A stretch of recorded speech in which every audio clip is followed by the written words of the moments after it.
15년차 공병 분류의 달인 김재웅.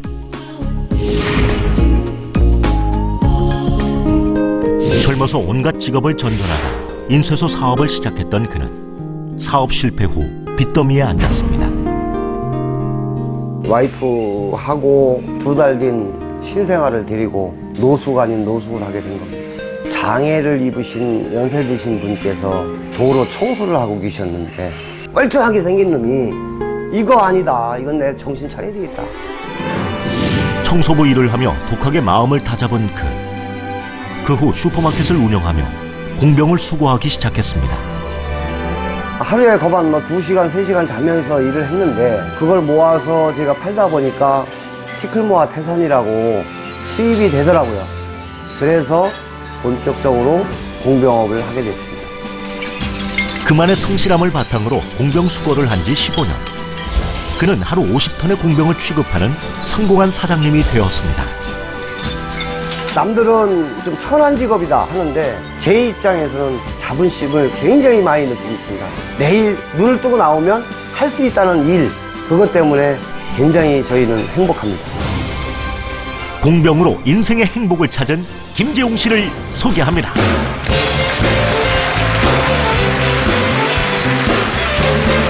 어서 오세요. 반갑습니다. 네. 공병을 분류하는 일을 하신다고 했는데, 네. 그러니까 구체적으로 얘기를 해주시면 어떤 거죠, 그러면? 병 종류가 굉장히 다양합니다. 그렇죠. 네. 소주병도 있고 맥주병도 있고 네. 또 드링크병, 또 뭐 일반 유리병이 상당히 많은데 그럼요. 그 분류하는 작업을 하루에 한 50톤 정도 하고 있습니다. 50톤이면은 5만 킬로그램이네요. 네.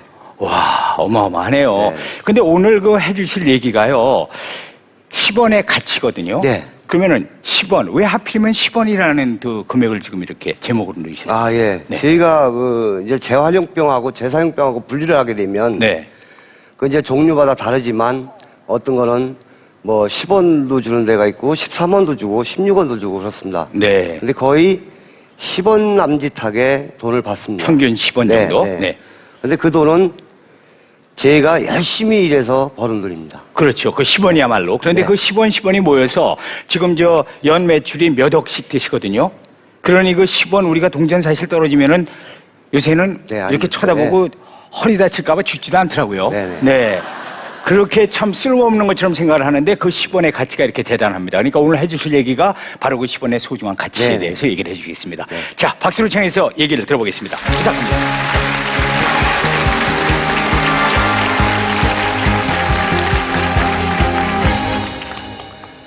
안녕하세요. 김재웅입니다. 저는 천안에서 4녀 1남 중 외아들로 태어났습니다. 그 외아들이면은 굉장히 귀하게 컸다라고 생각을 하시겠지만 저는 초등학교 3학년 때부터 저희 부모님 농사일을 거두면서 그렇게 어린 시절을 보냈습니다. 고등학교를 졸업하고 공무원이 되겠다고 공무원 시험을 봤는데 좀 창피한 얘기지만 7번을 떨어졌습니다. 그러다가 에이 모르겠다, 나 서울 가서 돈이나 벌어야 되겠다 해서 무작정 서울로 올라오게 됩니다. 우연히 을지로에 있는 그 인쇄소 골목을 가게 됐는데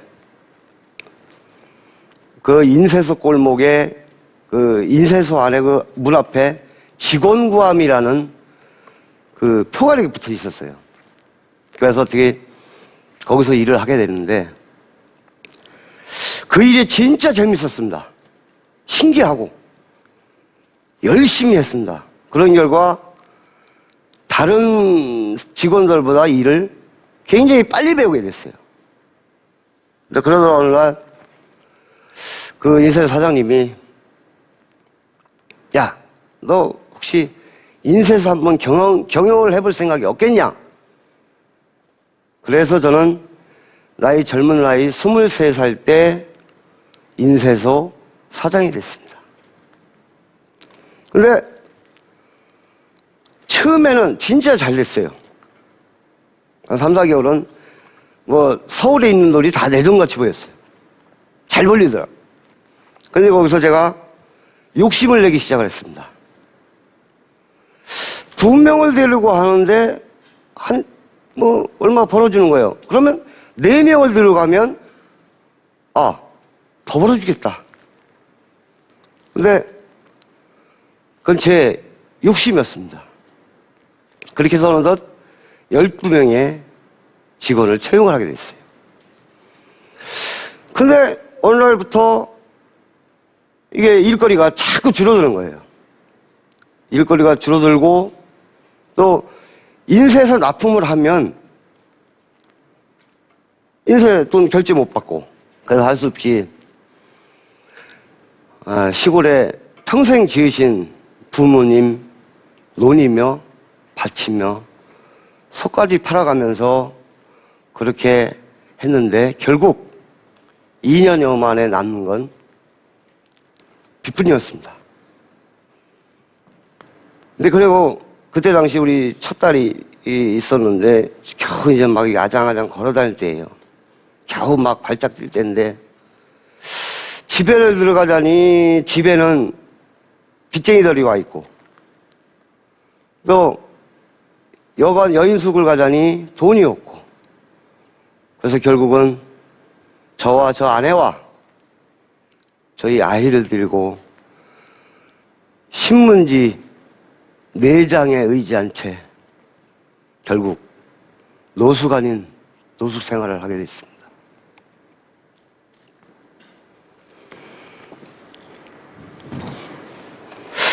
그런데 어느 날 거기서 지내고 있는데 제 앞에 쓰레기를 잔뜩 싣고 니아까지 싣고 그 나이 좀 많으신 또 다리도 좀 많이 아프신 분이 그 짐 무거운 걸 끌고 다 가시는 거예요. 그래서 저는 거기서 정신이 바짝 들었습니다. 저렇게 몸이 불편하신 분도 일을 열심히 하시는데 내 나이 그때 25이었는데 나는 뭐 하는 거냐. 무슨 일이든 해야 되겠다. 그렇게 마음을 먹었는데 제가 갈 곳은 하나도 없었습니다. 왜냐하면 그 전직이 사장이었다는 그 자존심 때문에 아무도 일할 데가 없었어요. 갈 수가 없는 거예요. 그러다가 어느 날 문득 그래? 밤에 하면 아무도 안 보니까 할 수 있겠다. 그렇게 하고 저는 그 시장에 청소 일을 했는데 굉장히 힘들었습니다. 그 골목골목 다니면서 그 있는 쓰레기, 없는 쓰레기, 썩은 쓰레기 그 냄새 맡아가면서 리어카에 한 가득 싣고 바퀴도 안 끌려요. 너무 무겁게 싫으니까. 그걸 끌고 하치장에 가서 그걸 내려놨다가 다시 큰 차가 오면 다시 그걸 삽으로 퍼서 차에다 실어줘야 그 작업이 끝나는 거예요. 그렇게 하고 있는데 어느 날 그 제가 잘 아는 친척이 대기업에 그 영업사원으로 취직을 시켜주게 됐습니다. 거기도 마찬가지로 무지하게 힘들었어요. 하루에 몇십 킬로 되는 짐을 등으로 지고 또 앞으로 들고 또 구루마에 싣고 해서 거래처에 납품하는 일이 있어요. 그걸 제가 8년을 했습니다. 8년을 해서 인쇄소 할 때 진 빚은 못 갚았지만 저희 월세를 얻게 됐고 그 월세가 또 전세가 됐고 전세 1,000만 원짜리가 2,000만 원이 됐고 3,000만 원이 됐고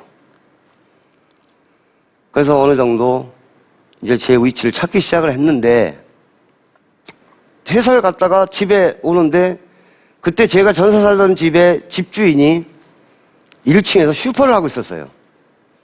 근데 저한테 그러시는 거예요. 혹시 이 슈퍼 맡아서 한번 해볼래? 그러시는 거야. 그래서 회사를 그만두고 저희 아내와 슈퍼를 하기 시작을 했어요. 슈퍼를 했는데 매상이 없는 거예요. 하루에 뭐 10만 원, 20만 원 이렇게 파는 거예요. 그럼 결국 남는 건 2만 원, 3만 원. 그거 가지고 생활을 못 하죠. 애도 있고 또 이제 가족이 있는데. 그래서 저는 생각을 했습니다. 자, 아내와 둘이서 멀뚱멀뚱하고 손님만 기다리지 말고 다른 부업 자리를 한번 찾아보자. 그래서 그 부업거리를 찾은 게 결국 그때는 종류가 4가지 일을 했습니다. 아침 6시에 제가 슈퍼를 열어놓으면 저희 아내가 아침 7시에 교대를 해줍니다. 그럼 저는 바로 음료수 납품을 합니다. 뭐 학교 매점, 병원 매점 납품을 하게 됩니다. 그 납품이 끝나고 오면 오전 10시가 돼요. 그러면 이제 아침밥을 먹고 또다시 1톤차를 끌고 지금 제가 하는 공병을 주워다 온 동네 구석구석 다 다니면서 병같이 생긴 건 다 주웠어요. 그걸 주워와서 선별 작업을 하고 나면 어느새 시간은 오후 3시가 됩니다. 그럼 저는 그 3시에 점심을 먹고 저희 아내하고 교대를 해줍니다. 그럼 제가 밤 11시까지 또 가게를 보고 있으면 저희 아내가 또 나와서 교대를 해줘요. 그러면 다시 저는 11시에 슈퍼문, 그 상점들 문 닫을 시간에 맞춰서 다시 1톤차를 끌고 달립니다. 그러면 어느새 파지, 고철, 뭐 캔 종류가 수북히 실리게 됩니다. 그게 제가 보기에는 다 10원짜리 동전으로 보입니다. 다 10원짜리 동전으로 보였어요. 그래서 가득 실은 차를 싣고 들어오면 저희 아내하고 2시, 새벽 2시에 문을 닫고 퇴근을 하게 됩니다. 그거를 한 9년 정도 했습니다. 그렇게 해서 그 전에 있던 인쇄소 빚을 다 갚게 됐고 또 자그마한 저희 집도 한 채 갖게 됐습니다.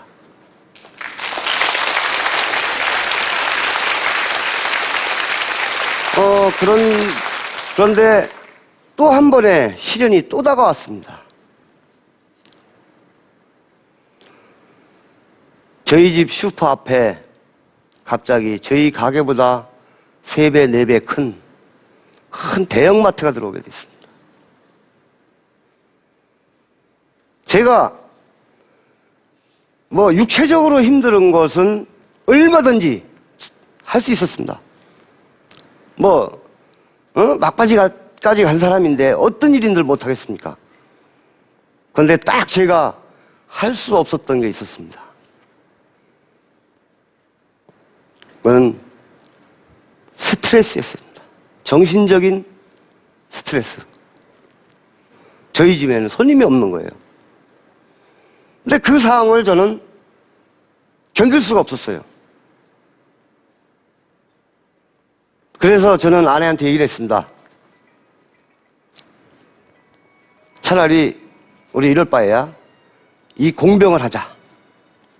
공병을 하면 잠도 실컷 자고 식구들하고 밥도 같이 먹고. 그래서 공병을 하자 그래서 가게를 정리를 하고 서울에서 경기도 포천으로 이사를 하게 됐습니다. 이사를 해서 공병장사를 시작을 했는데 이건 거래처가 없는 거예요. 그래서 무작정 저희 아내하고 아내를 옆에 태우고 온 동네 다니면서 병이라는 병 종류는 다 수거했습니다. 그렇게 열심히 하다 보니까 거래처가 늘어나고 이 규모가 커지게 된 겁니다. 네. 이 공병일이 굉장히 힘듭니다. 여러분들이 생각하시기에 그냥 뭐 이렇게 골르면 되는지 아시겠지만 그 빈 병은 제조사별로 또 크기, 또 종류 이게 별도로 또 다 작업을 해줘야 돼요.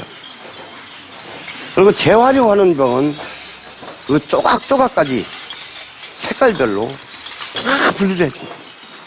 그러니까 저희는 정신이 없는 거예요, 일하는데.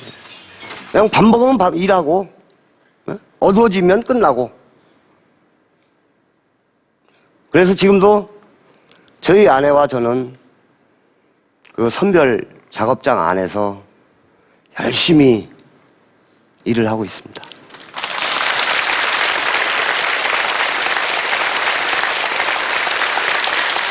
근데 저 일을 하다 보면 굉장히 시끄러워요. 이 병소리, 병끼리 마주치는 소리 굉장히 시끄럽습니다. 그 시끄러운 소리가 저는 신나는 음악 소리처럼 들립니다. 그리고 제가 이 일을 하면서 오늘도 내일도 내가 할 일이 있다, 내가 꼭 해야 될 일이 있다는 그 자체가 굉장히 저는 자랑스럽고 뿌듯합니다. 요즘에 저희 아이들이 이런 얘기를 합니다. 우리는 아빠 엄마 직업이 굉장히 자랑스럽고 떳떳해요 라고 얘기를 합니다. 그 얘기를 들으면 그 피곤했던 그 몸이 그냥 저절로 가볍게 풀립니다. 제가 지금까지 진짜 열심히 제 인생을 살아온 것이 저는 절대 후회하지 않습니다. 그 10원짜리 덕분에 저와 가족과 노숙 생활까지 했던 제가 지금은 진짜 남부럽지 않게 가족 부양도 할 수 있게 됐고, 또한 큰 부자는 아니지만 어느 정도 경제적인 여유를 갖게 됐습니다. 저는 오늘도 할 일이 있다, 내일도 할 일이 있다, 언제든 내가 해야 할 일이 있다, 그 자부심과 성취감을 저는 알게 됐습니다. 이게 10원짜리 동전에서 배운 저의 인생 교훈입니다. 얘기 들어주셔서 감사합니다.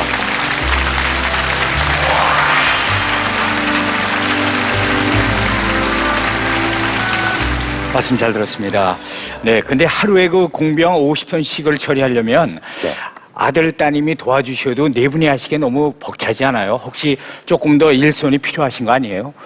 일손은 굉장히 많이 필요합니다. 네, 그럼 직원 좀 조금 직원이 네. 뭐 3대 업종이기 때문에 네, 일을 하고자 하는 사람이 없어요. 없습니다. 네, 제가 근데 그 말씀을 왜 드렸나 하면 그렇게 평생을 열심히 해오셨잖아요. 네네. 오늘 이 현재를 위해서. 네. 그래서 이제는 좀 다른 분들은 일손을 좀 두고 조금 좀 이제 편하게 지내시면 어떨까 싶어서 그러는데 그럴 계획은 없으세요? 이제? 그러지 않아도 네. 뭐 저희 아내가 저를 만나서 너무 고생을 많이 해서 네. 이제 뭐 한 한갑 정도 지나면 예. 조금 일도 좀 줄이고 아, 이제 저희 아내와 저희 가족과 여행도 하고 네. 좀 맛난 음식도 좀 먹으러 다니고 네. 그렇게 온 가족이 열심히 살 거라고 생각합니다. 네. 아유, 지금은 그렇게 하고 싶으셔도 어떻게 자리를 비울 수 네네. 있으시네요. 네. 어차피 이제 일을 해야 되니까 예. 그런 시간이 나질 않습니다. 요즘에 그 소울이 던져버리는 10원짜리 동전, 그 10원의 가치가 이렇게 큰 거, 소중하다는 걸 우리가 다시 한번 느꼈습니다. 앞으로 행복하시고요. 네. 그리고 무엇보다 건강하시기 바라겠습니다. 네, 자, 네. 오늘 10원의 가치라는 그 주제로 강연을 해주셨던 김재웅 씨였습니다. 감사합니다. 네, 좋습니다.